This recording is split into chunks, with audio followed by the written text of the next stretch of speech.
नमस्कार, मैं महावीर सिंह। मैं इस समय खड़ा हूँ पादरली गांव में और आप मेरे पीछे जो मकान देख रहे हैं वो मकान है किशोर सिंह का। किशोर सिंह जिसकी 17 मई को शाम को निर्मम हत्या कर दी गई थी गांव ही के एक व्यक्ति की द्वारा। यह मामला पूरे आज जो पिछले 2 दिन है उस 2 दिनों में यह मामला पूरे राजस्थान समेत देश भर में चर्चा का विषय बना हुआ है। मैं इस समय पादरली गांव आया हूं और मेरे पीछे जो घर है वो उसी किशोर सिंह का है। घटना आपको पता ही होगी, अगर नहीं पता है तो मैं बताऊं कि 17 मई की शाम को एक व्यक्ति ने कुल्हाड़ी से वार करके किशोर सिंह एक युवक हैं जिसकी उम्र 23 साल थी और एक साकला राम करके एक व्यक्ति हैं जिसकी उम्र करीब 50 साल है, उसने किशोर सिंह की निर्मम हत्या कर दी थी। बेरहमी से हत्या करते हुए उसके धड़ को उसके सर को धड़ से अलग कर दिया और करीब 150 फीट की दूरी पर जाकर उसको डाल दिया था। बाद में पुलिस ने आरोपियों को गिरफ्तार किए हैं। आहोर में मोर्चरी में धरना प्रदर्शन हुआ। उसके बाद में कल शाम को उसका दाह संस्कार किया गया। परिवार की बहुत सारी मांगे थी और आरोपियों को जहां तक संभव है गिरफ्तार कर लिया गया है। गांव जो है उसमें पुलिस बल तैनात किए हुए हैं और मैं अभी हूं किशोर सिंह के घर के बाहर। परिवार में गमगीन माहौल है। अंदर कुछ गांव वाले हैं और कुछ उनके परिवार के लोग बैठे हैं और कारण बातें बहुत सारी चल रही है, लेकिन अभी तक कारण जो पुख्ता है वो सामने नहीं आ पाया। परिवार के लोग भी यही कह रहे हैं कि आखिर किशोर सिंह की हत्या क्यों की गई, क्या कारण रहा, क्या ऐसी वजह रही कि इतना बड़ा कदम एक साकलाराम ने उठाया और इस तरीके से बेरहमी से उसकी हत्या कर दी गई।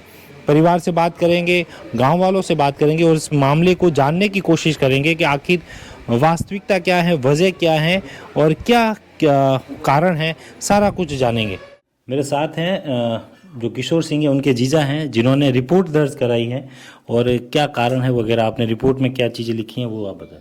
सर, किशोर सिंह मेरा साला लगता है और मेरे को फ़ोन आने पे मैं यहाँ आया हूँ और आते ही मैंने भीड़ भाड़ बहुत देखी तो पहले पब्लिक को कंट्रोल किया और समझा कि मैं थाने गया। थाने जाके रिपोर्ट दर्ज करवाई है और मैं ज़्यादा तो नहीं बोलना चाहूँगा, लेकिन मेरा पुलिस प्रशासन जालोर ज़िले की पूरी पुलिस डिपार्टमेंट को बोल रहा हूँ और पूरा अधिकारी जो अगर ये ST का कोई भी बात ना समझे और सही फैसला देना चाहे तो मेरे को न्याय किशोर सिंह को मिलना चाहिए और इसमें सरासर बड़े आदमी का हाथ है और बिना वजह से इसको मार डाला है। वो जो हत्या की है वो ये पैसा लेके साकलाराम ये काम करता है। ये मेरे को यहाँ की बात, पूरे गांव की बात सुनने में मेरे को आए। मैं यहाँ नहीं रहता हूँ, दोनों भाई मेरे पास में ही रहते थे, मैं इनके साथ में रहता हूँ, लेकिन ये गांव की स्टोरी मेरे को मालूम नहीं था। मैं यहाँ आने के बाद में मैं गांव वालों से बैठ के बात किया, कई के लिए मारा। उसके बाद में मेरे को ये सब गांव की स्टोरी सुनने पे समझ में आई है कि 100% किसी का बड़े आदमी का हाथ है और साकलाराम का परिवार और जोराराम का परिवार दोनों बड़े आदमी के हवा पे पूरा काम कर रहे हैं और बिना वजह से किशोर सिंह को मारा है। और उसका मैं पूरे भारत की सरकार को बोलना चाहूँगा कि किशोर सिंह को न्याय मिलना चाहिए। प्रशासन से वगैरह आपकी मांगे क्या रखी गई? आपने मांगे रखी हैं कि उसके बाद सब जो उठाया कल लाहौर मोर्चे में? मैंने प्रशासन से मिलना चाहिए, फांसी होनी चाहिए उसको। एक तो सबसे पहले रखी है कि जो ये मेंबर 6 जने साथ में हैं, 6 के 6, मेरे हिसाब से तो 6 के 6 को भी फांसी मिलनी चाहिए। बाकी तो गवर्नमेंट के हाथ में, लेकिन मैंने मांग रखी है कि मतलब 100% 6 के 6 को फांसी होनी चाहिए। गांव में ये काम जो किया है बहुत गंदा किया है। भले 2 रोटी मजदूरी करके खा रहा है ना आदमी, मैं उसको भी बड़ा आदमी मानता हूँ, लेकिन जो ऐसा करता है ना, अगर पैसे वाला भी है तो जो जोराराम साकलाराम के जिसका हाथ भी पीछे है ना, उसकी भी फांसी होनी चाहिए। नहीं, मेरा पापा छोटा था, 7 महीना था कि मेरा पापा गुजर गया था, मेरी मम्मी गुजर गया था।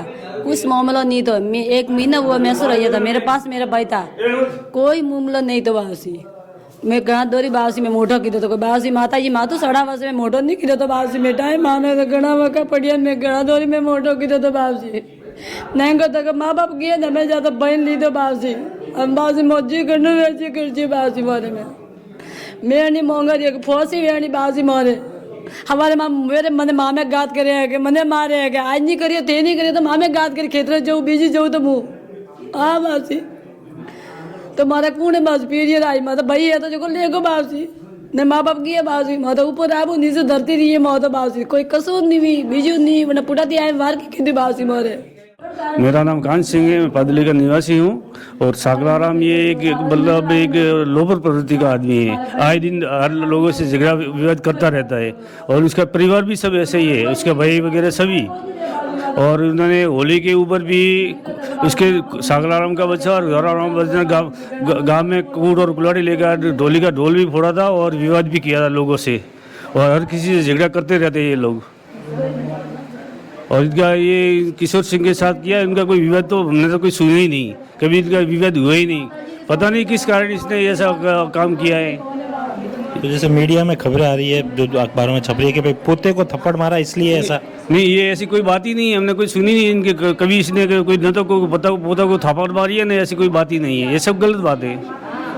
अभी तक आपको भी पता नहीं चला है कि रंजिश क्या थी, किस वजह से? नहीं, हमारे को कोई पता ही नहीं है, कभी इनकी रंजिश हुई ही नहीं और हमने कभी देखा ही नहीं, तो क्या बोले हम। कारण बताइए। नहीं, कोई कारण ही नहीं है। किशोर सिंह का व्यवहार कैसा था गांव में वगैरह? वो यहाँ काम क्या करता था, कहाँ रहता था, वो क्या करता? किशोर सिंह का व्यवहार अच्छा ही था और ये तो कभी गांव में रहते ही नहीं है। ये कब बाहर देश और काम करता है, कभी आता है 15 दिन रहता है, कभी 10 दिन रहता है, उसके बाद चले जाते हैं। यहाँ बहुत कम रहता है यहाँ पे। अभी कितने टाइम पहले यहाँ हुए थे? अभी करीब 25-30 दिन पहले आया होगा। जिस जगह पे मैं खड़ा हूँ वो जगह यानी ये वही सड़क है जहाँ पर इसी सड़क पर किशोर सिंह की बेरहमी से हत्या की गई थी। इसी सड़क पर उसका धड़ अलग पड़ा हुआ था और इसी सड़क पर थोड़ा सा आगे उसका सर पड़ा हुआ था। पीछे आप देख सकते हैं यहाँ पर पुलिस की छावनी बनी हुई है। यहाँ पर पुलिस काफ़ी बड़ी तादाद में मौजूद है और इसी सड़क पर मतलब लोगों के बीच में ये मुख्य सड़क है और मुख्य सड़क पर आप सोच सकते हैं अगर शाम की समय किसी की बेरहमी से हत्या की जाती है तो उसकी मानसिकता क्या रही होगी, कितनी ज़्यादा उसमें यूँ कह सकते हैं कि उसने किस तरीके से प्लानिंग की होगी। और किसी का भी डर नहीं लगा, वो यहाँ से 150 फीट तक सर को लेके गया और फिर आगे जाके उस सर को फेंका।